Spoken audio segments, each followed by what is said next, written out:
हाय, मी श्रावणी आणि आज आहे आमच्या मोठ्या घरात पूजा.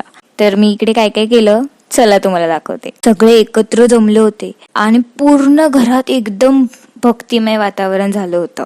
पूजेची सगळी तयारी, लोकांची लगबग, घरातली गडबड. खरंच गावाकडची पूजा म्हणजे फक्त पूजा नसते हा, ती एक वेगळीच मज्जा असते. आणि मग आता माझा आवडीचा भाग, पंगत. सगळे रांगेत बसून जेवत होते. जेवणामध्ये मस्तपैकी डाळ, भात, वाटाण्याची भाजी, पापड आणि एकदम गोड गोड गुलाबजाम. हे जेवण बघून आधी माझं पोट नाही, आधी माझं मनच भर. आणि रात्री सुरू झाली डबल बारी. भजन, टाळ, मृदुंग आणि सगळ्यांचा उत्साह. वातावरण एकदम भारी झालं होतं.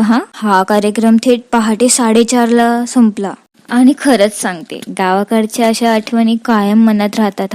मला जर हा माझा छोटासा व्हिडिओ आवडला असेल तर नक्कीच लाईक, शेअर, सबस्क्राईब करायला विसरू नका. पुन्हा भेटूया पुढच्या व्हिडिओमध्ये.